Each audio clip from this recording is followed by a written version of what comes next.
Hey, shalom everyone. Welcome. Great to have everyone back.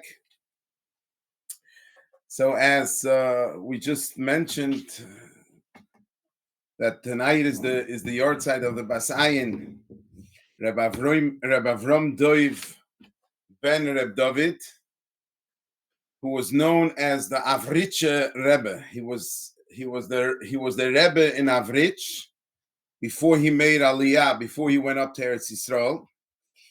And then he settled in the city of Tzfas. So basically, he lived in Tzfas, as we mentioned last week, the earthquake that happened. So a few interesting points from this Heilige Tzaddik, which is Yartzeit, is tonight. As we know, mentioning Tzaddikim is a way of connecting, as the Morinayim writes, the Morinayim of Chernobyl, Reb Menachem Nochem of Chernobyl writes, that when a person talks about he learns from the tzaddikim, gives over different inspirational things from these tzaddikim, that's a way of connecting to the tzaddikim. We know that going to a kever of a tzaddik is a way of connecting to the tzaddik, and through the tzaddik, Hashem listens to our tefillah in a deeper way. Says the Moranayim, the same thing is when we give over things from tzaddikim, it also has that koyach, that strength, connecting to the tzaddik, and it also gives us in a deeper way to be able to have Yeshuas and refuas, to bring good things into the world in the schus of this tzaddik. So first, again, the schus of Rabbi Avram Doiv ben Reb David should be Megan. It should be schus for us. Schus yagan aleinu al kol Yisrael. The Bas Ayin, as I mentioned, went up to Eretz Yisrael and he made Aliyah in Tzfas. He was there for a while. After a while, one day, after davening, the Bas Ayin tells his Gabbai, go out and buy some some wine, and bring challah. I want to make a seuda. The Gabbai was like, the Rebbe says he doesn't ask any questions, but it was like he was very confused because it wasn't a Yom Tiv, it wasn't like a Zman Miyuchad, a special day. But if the Rebbe says, you do it. So he went and he threw together a meal. During the meal, the Bas Ayin starts and speaks up and he says, Rabbi Isai, I'm sure you're wondering why is it that I wanted this meal today. Let me tell you why. And he says the following. He said like this. He says, before I made the Aliyah to Eretz Yisrael, went up to Eretz Yisrael, I met a Meshulach, someone who went collecting for whatever he needed to collect. He came from Eretz Yisrael. And I asked this Meshulach, please tell me something about Eretz Yisrael. What can you share with me about Eretz Yisrael? So the Meshulach thought, and he said the following. He says, Eretz Yisrael, even the stones shine. Even the rocks have this amazing shine from Kedushas Eretz Yisrael. And I was very inspired, said the Bas Ayin, from these words, that even the stones, the rocks in Eretz Yisrael shine. Says the Bas Ayin, from when I came up to Eretz Yisrael, I wasn't zoicha to see or feel the shine of the rocks. Today, when I woke up and I went to shul, I saw and I felt the rocks shining, I felt this kedusha even from the rocks of Eretz Yisrael, and that's why I'm making the seuda. So this is the madrega of this heilige tzaddik. He always thought about himself that he could reach more heights, and he always put in this koyach to be able to reach even higher heights. And this is the day that he felt that he was connecting to the stones of Eretz Yisrael, so he made the seuda. When Esav meets Yaakov, later in the Parsha, there is a famous conversation between Yaakov and Esav. Yaakov gives all these presents to Esav. He wants to give all these presents to Esav. And Esav was pushing back. Esav said, I don't need it. And the way he says it, in Perek Lamed Gimel Pasuk Tes, he says, "Vayomer Esav." Esav said, "Yesh li rov ochi." I have plenty, my brother. I have roiv. I don't need your stuff. I don't need it. Yaakov comes back in response to Esav with a very famous response. Just to go to there's part of it before that, but I'll just skip to that part. And he says, Yeshli koil, I have all. So it's the famous, very famous concept which we as Yidden we know. And we say it actually in benching. In benching, we say at the end of benching, right before Bamorim, we say, Kemoishan is Borchu Aviseinu, just like our forefathers were gebenched, Bakoil Mikoil Koil. So should we also be gebenched with this type of bracha. Bakoil is Avram Avinu. Kemoishan is Borchu Aviseinu, Bakoil, that's Avram. Vavram Zokim Bal Bayomim Vashem Bereches Avram Bakoil. So the bracha of Bakoil with all is referring to Avram. Mikoil it refers to Yitzchak, because Yitzchak Avinu, when Yaakov came in to receive the brachos, he says that I tasted Mikoil, from all taste that I wanted, I tasted in the food that Yaakov served me. So Mikoil applies to Yitzchak, and Koil applies to Yaakov. As it says, Yeshli Koil, I have everything. To appreciate what is the difference between Rav and Koil. Esav is the ultimate Sitra Achra, which is the Klipa, which is the Tuma, which the Saroi Shel Esav, as we see in the Parsha, which was battling with Yaakov. It was a spiritual, deep battle that was going on. Esav is always saying to himself, I have way that you can imagine. But he's never happy. Rav, says in the Medrash, means that he's still lacking. I have a lot, but I'm not happy with what I have. Yaakov says, Yeshli koil, I have everything. Which means, whatever I need, I have. Whatever I have, I need. Which is the hashkafa of a Erlachiyat.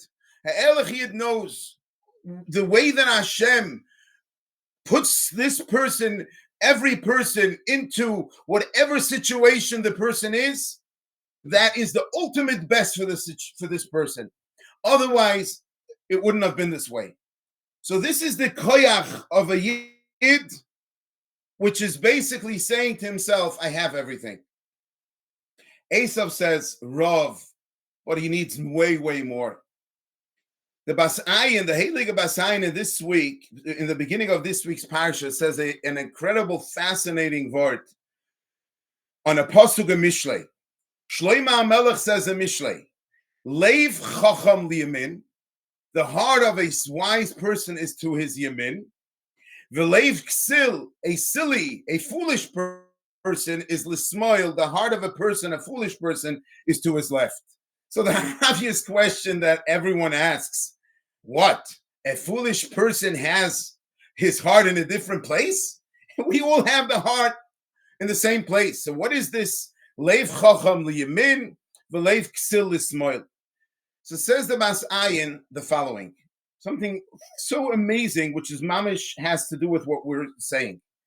He says, what are the two letters? What are the letters before the word? What is the letters to the right side of the Leiv, the Lamed base? If you take the letter Lamed, the letter before that is a Chof. If you take the letter Beis, the letter before Beis is an Aleph. If you put together these two letters, the word that it is Ach. Ach means a miut. Miyot means less. When you go to the other side of the letter Lamed and the letter Beis, when you go to the left side of the Lamed, then you get the Mem. When you go to the left side of the Beis, you get the Gimel, which is Gam. Gam means also. Says the Basayan, Ach, a person who is Yemin, a person who is always focused in Kedusha, in good, in serving Hashem. Ach, whatever he has, he's happy. He doesn't need more. Even when he has miyot, he has a little, he's also happy. But a person who is lismoil, a person who is always negative, connected to not good influences, or connected to the opposite of kedusha, to connected to the gashmias, that person is never happy. That person says always, Gam, I want more. Gam means more. And this is what Shlomo Melech says, Leiv Chacham Liyamin. The Leiv Chacham goes to the right side of the Lamed, to the right side of the Beis, which is Ach, always happy. The Ksil, the silly person who is immersed in Gashmias and loses their focus, what is the purpose in life? That person always says, I wish I could have more, never happy.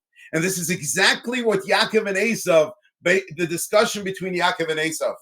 Esav says, Rav, I have plenty, which means I'm not happy with what I have, meaning I don't have everything. I have plenty, but I wish I could have even more. Yaakov says, Koil, whatever I need, I have. Going back to the beginning, this was the Basayin. Going back to the beginning of the Parsha, VAYISHLACH Yaakov Malachim Lefonov. Yaakov sends angels Lefonov before him, El Esav Achiv, to Esav his brother, Artz Sei, to the land of Seis, Sidei Adon. So a few very beautiful insights from the Svarim Akdoshim in this pasuk. It says from tzaddikim, they bring it from different tzaddikim. Some bring it from the Noam Elimelech, some bring it from other, but the idea is amazing. When you take the word, you take the letters, the first letters of VAYISHLACH Yaakov Malachim Lefonov, the Vav of VAYISHLACH, the Yud of Yaakov, the Mem from Malachim, and the Lamed from Lefonov, and you put it together, the word turns into the word Vayomol. VAYISHLACH, the Vav, Yaakov Malachim Lefonov, it's Vayomol.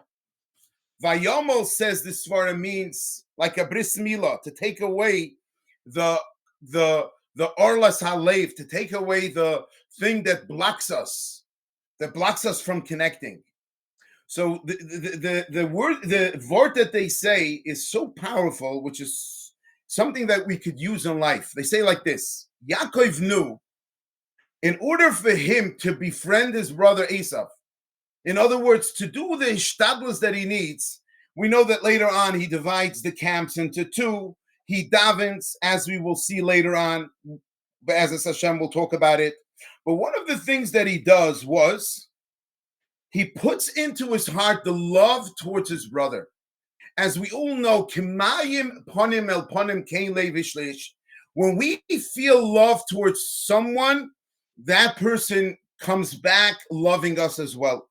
And this is obviously a way how we want to make friends. If we have, we struggle with certain people, with people that are not nice to us. Sometimes we go around and we feel like everyone is betraying us. And sometimes the problem isn't it, the ball is, so to say, in our court. We could change the situation, and we could change a negative situation, and we could turn it into a positive situation by us thinking positively on the other person. So in other words, we have the koyach.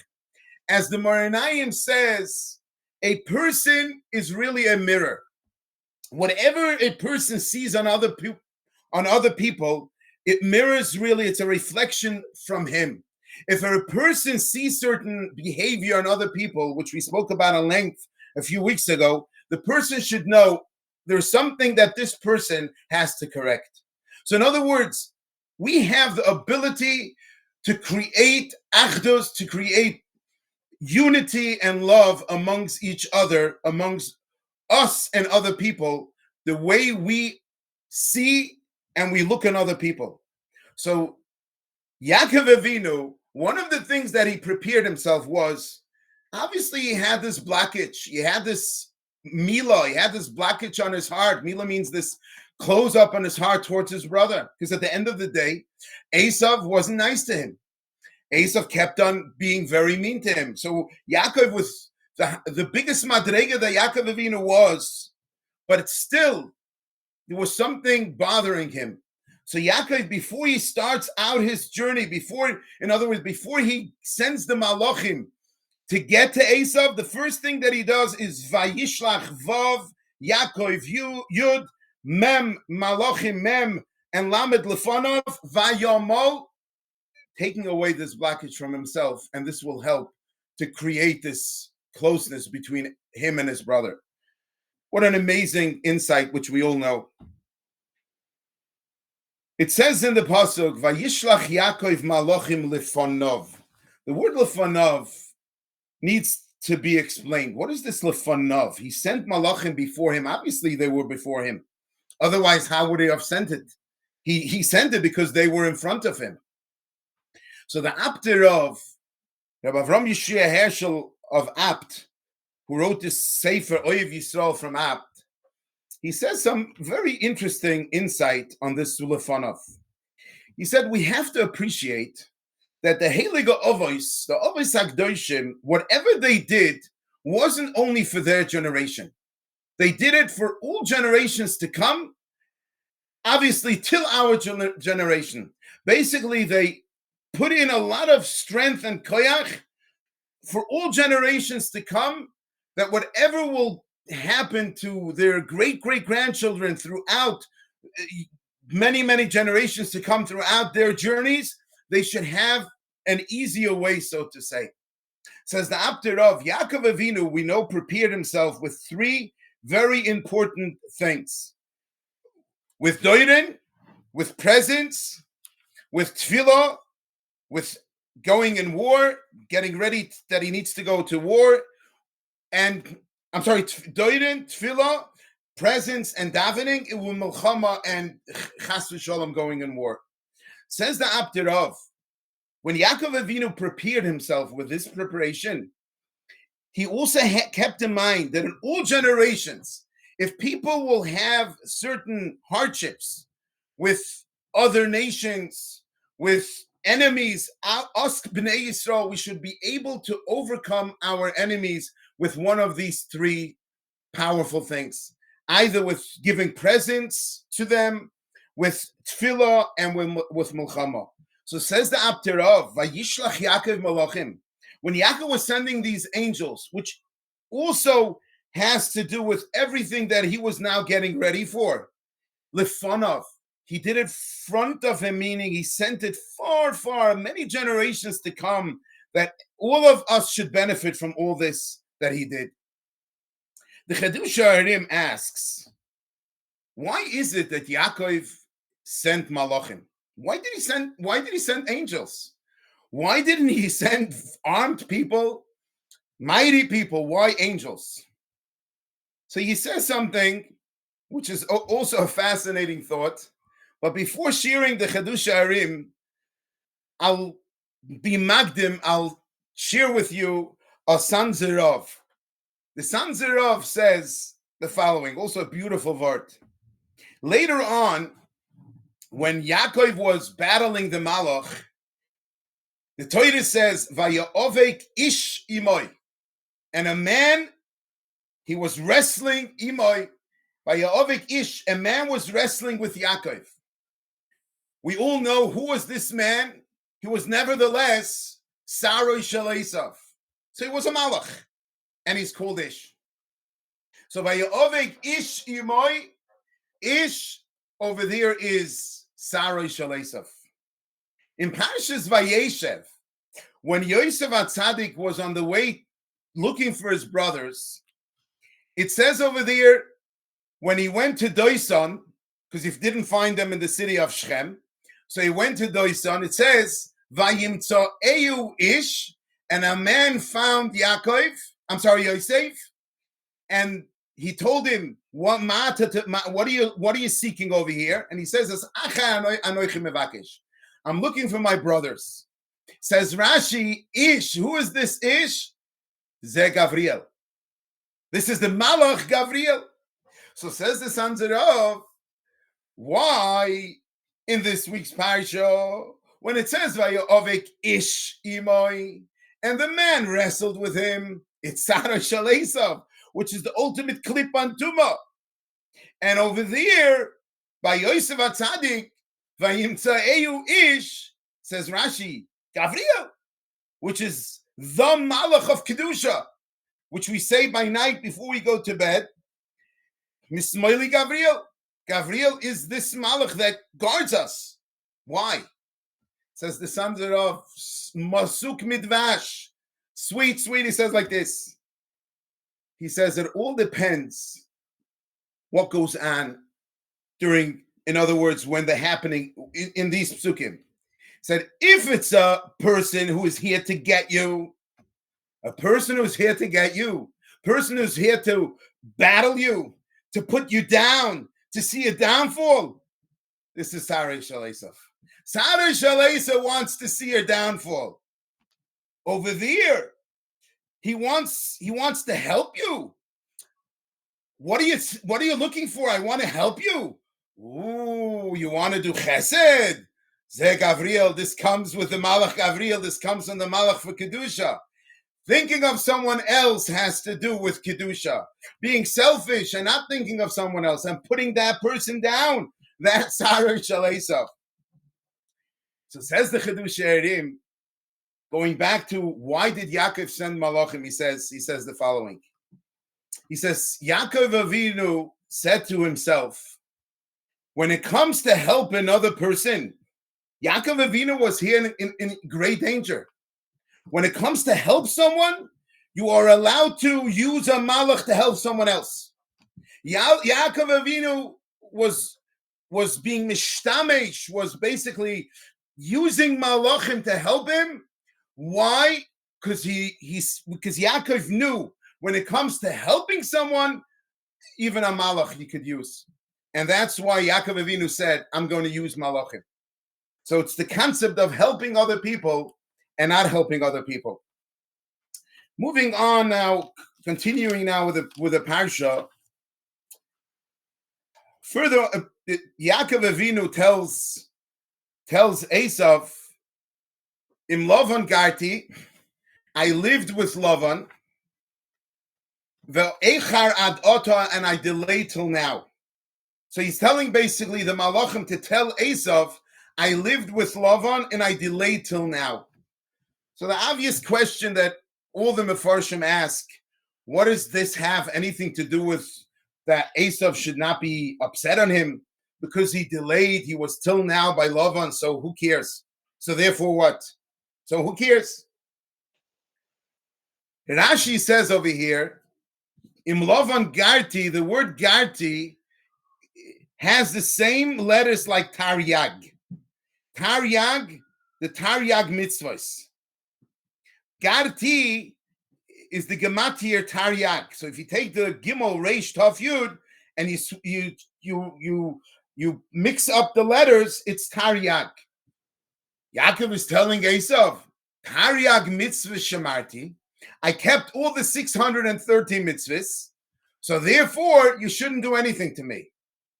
What?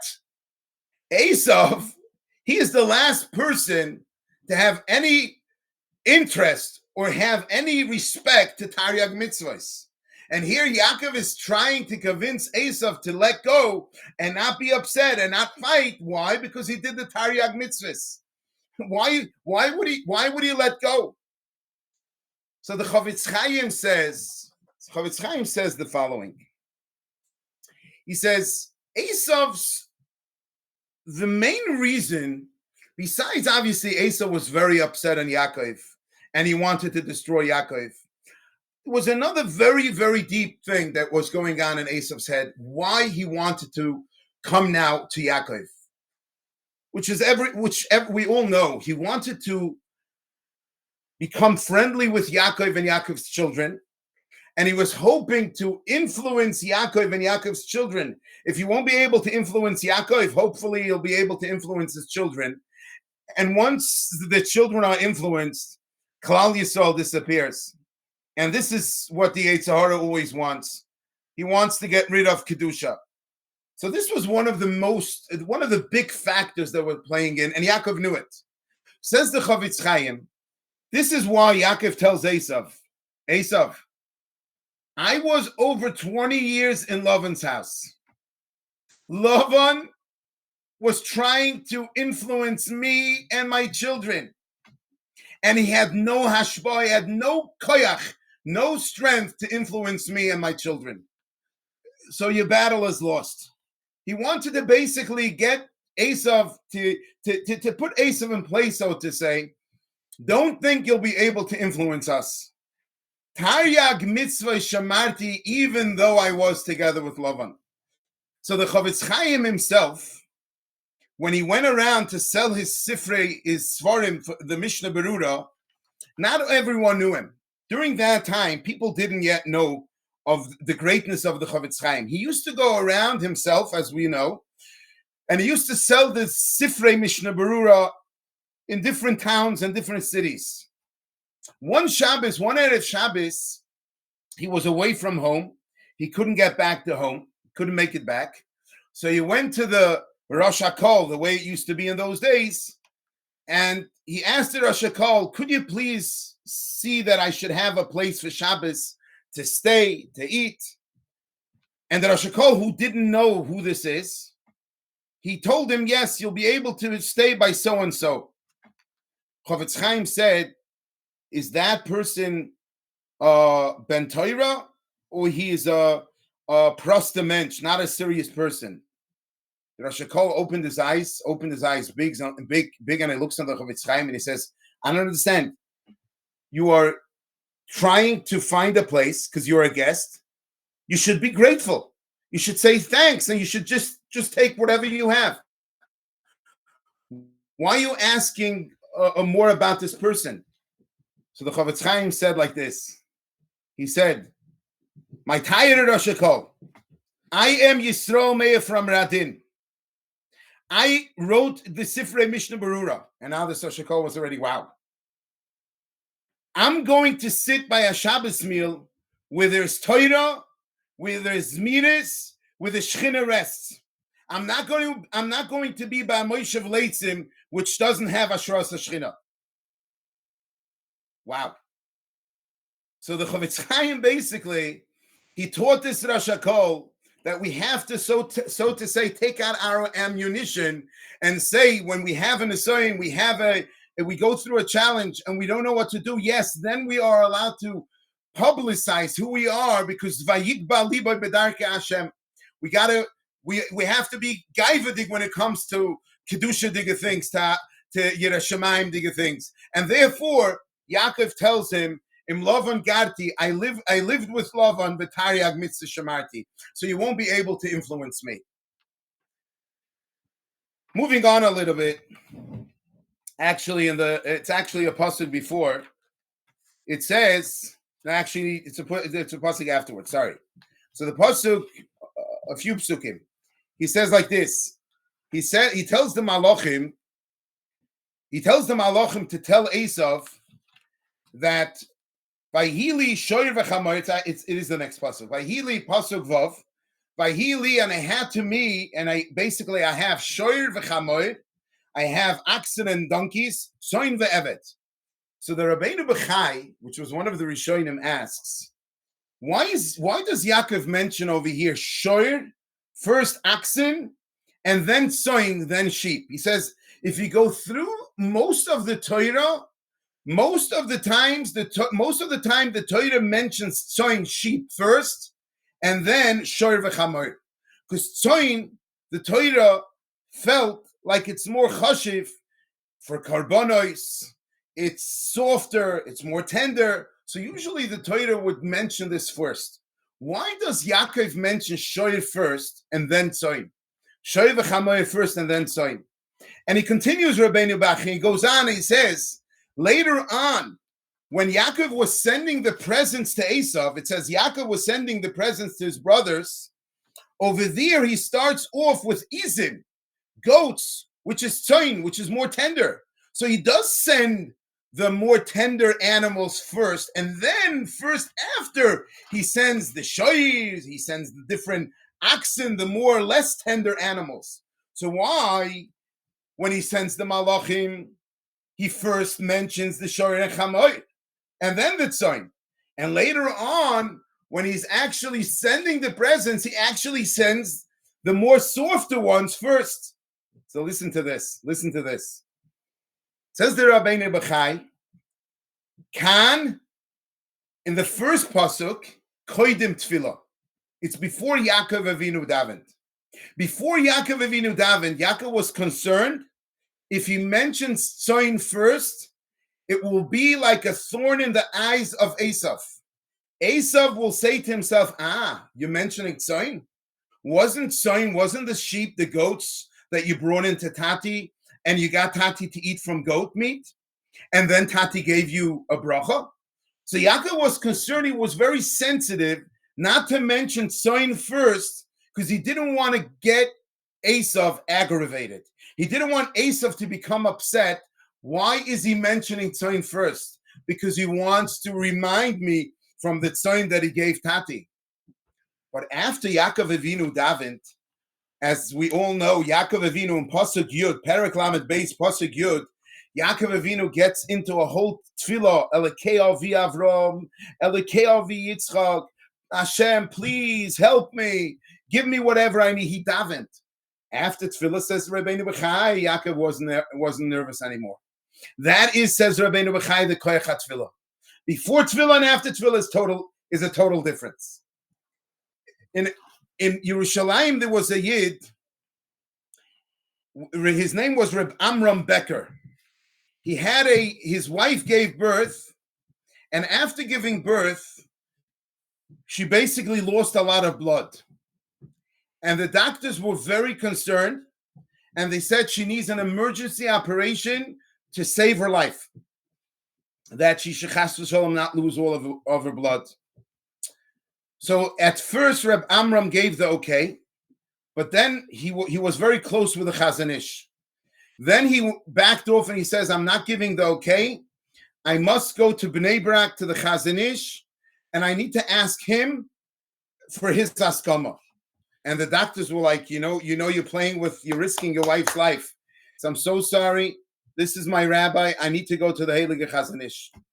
In those days, driving to Bnei Brak wasn't as simple as in our days. This goes back 60 years ago. He drove to the Chazon Ish, and when he came into the Chazon Ish's shul, with the Chazon Ish daven, the Chazon Ish was washing for mincha. He was washing his hand. He was about to daven mincha, and he walked over to the Chazon Ish and he said, Rebbe, this and this is the situation. My wife is bleeding, and the doctors don't see how they could stop the blood without making a surgery. So the Chazon Ish looks at him and he says, so what's the question? It's pekuach nefesh. Obviously, you should make this surgery.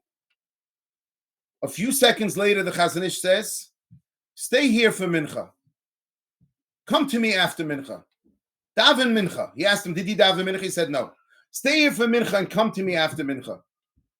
They daven mincha, and the Chazon Ish tells him, tell me again the shaila. He says again the whole shaila, and the Chazon Ish thinks for a moment, and he says, there's nothing what to worry. Go home, your wife will be gesund and stark, and she'll live long, and azoi weiter. So he says, Rebbe, what happened?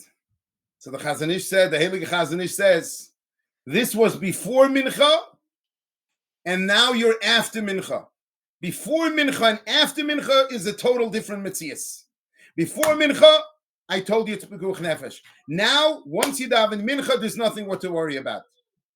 To end this story, to make the story short, what happened was at the end, Reb Amram didn't let them make the operation. The doctors were screaming at him, and they said, even if she'll stay alive, she won't be able to have children. At the end, Baruch Hashem, she got gesund and stark, and she, Baruch Hashem, had 9 additional kinderlach. Before mincha and after Mincha. This is the Koyach HaTfilah. The Heilige Marsha Masechtes Kedushin writes, the Marsha writes in Masechtes Kedushin as follows. He says, we know that a person cannot rely on an ace, because if a person relies on a miracle, then his chusim they basically have to take from his chusim in order to do an ace. So a person shouldn't daven that an ace should happen. But he says, when a person davens the usual tefillos, the normal tefillos, when a person davens shachris mincha ma'ariv, and when he davens, he's begging Hashem should help him with a certain situation, that is not considered like an ace. Because Hashem had put into the teva habriya, that's what he says. Hashem had put into the nature of the bria that tefillah helps. Just like when a person goes to a doctor and he takes meds, the meds help because it's derech hateva, certain things help. He says, so the same, Hashem had put into the teva habriya that tefillah helps. What a powerful, amazing masha. So when Yaakov Avinu tells Esav in the beginning before tefillah, he watches. He's very sensitive. He doesn't mention tzoyin first, because now it's still before tefillah. But when it's after tefillah, when Yaakov daven already, he's confident. There's nothing what to worry. And this is what happened with this Reb Amram by the Heilige Chazon Ish. Just to conclude tonight's Shiur with one more incredible word. It's a Kedushas Levi. Kedushas Levi says, Hatzileni no, Yaakov in his tefillah is davening, Hatzileni no, save me now, miad ochi miad Esav. Miad ochi from my brother, miad Esav from Esav. Famous Chazal, Rashi brings it, miad ochi from my brother, which is really Esav Rasha. He pretends like my brother. Says the Kedushas Levi that we have so many times we have the Yetzer Hara coming to us, pretending to, telling us, I'm your friend, do this and this and this. You'll see, it's so good for you to do this and this and this. And really is here to trick us, chas v'shalom, to bring us into a situation which we'll then regret. So he says, Kedushas Levi, we have to be very careful not to be influenced by this Esav when he comes to us pretending as if he is our brother, meaning that he loves us and he likes us.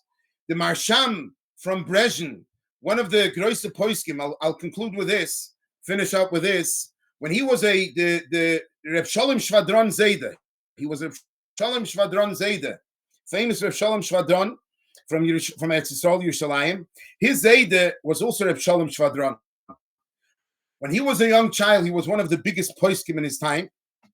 When he was a young child, a person came and became very friendly with him. And at some point, he gave him a certain sefer, and he told him, make sure every night to learn the sefer. But make sure that your father doesn't see the sefer. So he basically hid the sefer under his bed. And every night when he was in bed, he used to take out the sefer and he used to learn a little bit from the sefer. Time went by, and his father took his son to Reb Meir of Primishlan, one of the big tzaddikim. And Reb Meir of Primishlan, it was during the time that Reb Meir of Primishlan was actually, he didn't come out to people. He didn't see people. Because it was during the time that the Rishon Rebbe was in jail. It's a longer story. But anyways, they only certain people were let in. So he and his father were let into this tzaddik. And his father gave him his hand, and he gave him a bracha. And then this young boy comes over to the tzaddik Reb Meir from Mishlan. He gives him his hand, and when Reb Meir from Mishlan was caught onto his hand, he gave such a jump like he was electrocuted, and he started screaming, "Oy, voy, voy, voy!" And the father was like, "What's going on here?" And Reb Meir from Mishlan said, "I touched his hand. I felt a terrible tumor. Tell me, what is going on?" And at first, the boy didn't even chap. So the boy then said he was moide that he has a certain sefer that he learns every night. And Reb Meir said, could be this has something to do with why I felt this huge tumor. So to end the story, they went home. They found the sefer and they did research. This was one of the sifrei of Katshatz, of Reb Shabsai Tzvi Yamach Shemoy, not Reb, Shabsai Tzvi Yamach Shemoy, was one of his svarim, and this person who pretended to be an Erlicha person tried to influence this young boy who was a brilliant boy to get him also to become part of these people, of their people. So this is the Hatzileni Nomi Ad Ochim Yad Esav. We should all be zoiche that we should always be able to feel the connection, to be able to connect to the Kedusha, feel the Geschmack in Torah, to feel the Simchas HaChaim, and we should have an amazing Shabbos, everyone. Shkoyach, shkoyach. Shkoyach. Anyone has anything to say before we end? It's beautiful, powerful. Yeah, actually, I have a question. Yes. I mean, I think it also can apply to some men as well, but I think as women, we really struggle with this, always wanting more. And I don't know if it's just with maybe the type of women from like the same background as me, or if all Hasidish women are immune, if there's like a difference. But I feel like a lot of women, like because of outside influences of marketing, of how strong marketing is in this world, like we're constantly inundated with wanting more unless you totally isolate yourself. And I just find it's very, very hard. Like, do you think that there's a remedy, or is this just a huge challenge for the generation of the women today? So I'll say two things. Number one, it's a challenge that we all have. Number two, this is something that is implemented in the Bria, meaning Hashem. When we are born, we all know we are born with closed fists, because we have this fantasy that will conquer the world. We have this fantasy that will reach the highest of the heights. When we leave the world, unfortunately, we'll leave the world with open hands, because the Gemara says, what are we taking with us? This is a challenge that we all have, and this is something that this is why, and this is really Vayavek Ishimai. This is this week's Parsha. The Torah is basically live. Whatever we have in the Torah is still with us. Yaakov Avinu was basically wrestling with this Sarai Shel Esav. It's basically exactly the same thing. What was he battling with? The Sarai Shel Esav wanted him. It says Vayavek Ish Imai. Vayavek Ish Imai says in the Medrash that the sand came up to his eyes, meaning he wanted to get him blindfolded, that he should always only see Gashmias. He shouldn't be able to see Ruchnias. That's one of the main battles that Yaakov Avinu had with Sarai Shel Esav, to only see Gashmias, not to see Ruchnias. Meaning all mankind we all have the same battle. Now, obviously, it says, the bigger we are, the more battles we have. It's not that when we become more erlach and we accept more things, the battle goes less. It's just the opposite, meaning the battles become more and more very delicate, more delicate. But we always battle. That's the way we are wired. So the answer to your question is yes. In our generation, there's a lot of distractions, 100%. But I'll tell you the truth: in all generations, there were distractions. If it was in the old country, like I said a story before, the distractions of these svarim, of these books that got people distracted away from focused Hashem, there was always distractions, and this is always, we want more, and the distraction is only to get us to become even stronger. Like when we do muscles, right? When we lift, when we do lifting, right? Our muscles become stronger. It's Hashem is giving us opportunities. There's opportunities that Hashem is giving us, and sometimes we fall through. And this is what it says from the Choiz of Lublin. It says, Ki sarisa im alikim va'anoshim vayukal. It says by Yaakov, his name not changed. He got another name, which is Yisrael. Why is it Yisrael? Because Yisrael means sar, which means power. Ki sarisa, you powered the malach. You were overpowering the malach. At the end, the angel pushed his thigh, and we suffer because of this till today. So it's not that he won the battle fully, but it is that Yaakov Avinu didn't let go. He didn't give up. He didn't fall into Yush. He didn't say, you know what, I give up. No. He did the utmost he was able to do, and that's why his name is Yisro, which is Sarisa. You're overpowered, not by Yukal, not that you were able to you totally defeated him. No, because he didn't. Yaakov didn't totally defeat the Malach.